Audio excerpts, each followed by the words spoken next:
Right, hi, it's me. It's week 4 of me vlogging my novel. I've been doing this for a month now, and I've more than doubled the word count I had at the start, so that's good. This week I decided to take my own advice from the last video about how writing a novel is like training to run a marathon, and I tried to write a little bit each day, even if that was only 50 words. I didn't write all 7 of the days this week, but I think I wrote on 3 of them, which is better than I usually do, and in total I wrote about 2,000 words, which is again better than I usually do, so that's good.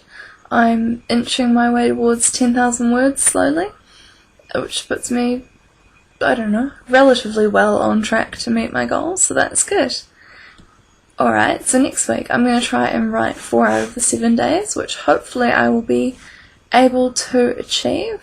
Although if I don't, it will be due to actually the topic of this video, which is a collaborative heist. And that's talking about the fact that as of next Tuesday, I'm going to be working on a collaborative novel with a group of writer friends of mine. And this collaborative novel is going to be a heist novel.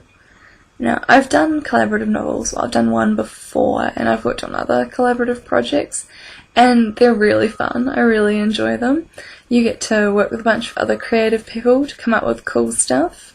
You get to see what other people come up with, and it's also less pressure than coming up with an entire novel on your own. Okay, we thought a heist novel would be a good choice because it's relatively straightforward and it's got a pretty good structure to follow. You know, you introduce the main character, they go and collect a group of quirky people to do a heist with, they plan the heist, and then they usually pull it off, depending on how serious your novel's going to be. Ours is not going to be very serious, because that's really hard when you're writing in a group, we think. And, you know, the characters, everything's pretty straightforward. Like I said, the plot's pretty straightforward. The characters also are as well. You usually have a group of 4 to 6 characters. You can have more, obviously, but that's a good number for our group. And each of them has their own distinctive personality trait, a quirk or a flaw. They have one role in the heist, the driver or the safe cracker or the acrobat or whatever. And they usually have to overcome an obstacle that's related to both their role in the heist and their quirk, which are often both related to each other. And so that's pretty good because it means that each person will get to introduce a character, each person will get to probably plan a bit of the heist or show a bit of that sort of montage bit where they plan how they're going to do everything, and each person will get to write a character overcoming an obstacle. So that will hopefully work well, we will see.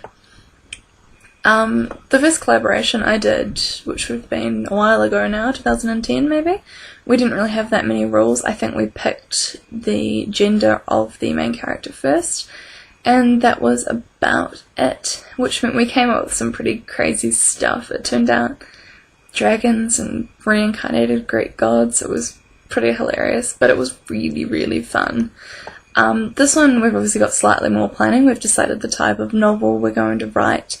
We've decided, about how many characters we're going to have, and we're going to do a bit of brainstorming on a few other things. Some of our members have requested that, so that's what we're going to do.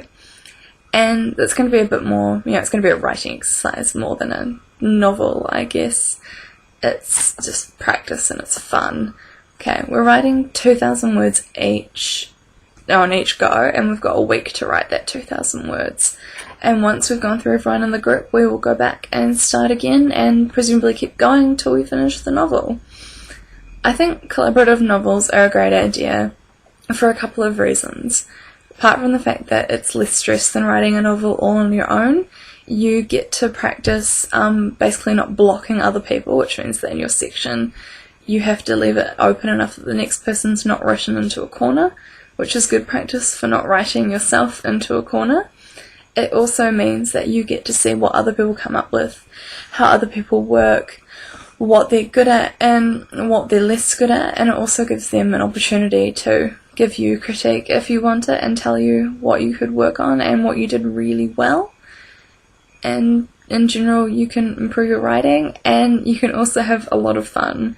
It's always fun to create something with other people, no matter what that is, novel or anything else. So I'm actually going first, so I start on Tuesday, which means I presumably get to create the main character. That's fun. And I've got a week to write 2,000 words, so I'll see how that goes. Might post some bits and pieces of what I've written over on my Tumblr and things like that, so you can go over and check that out and tell me what you think, and hopefully cheer us on.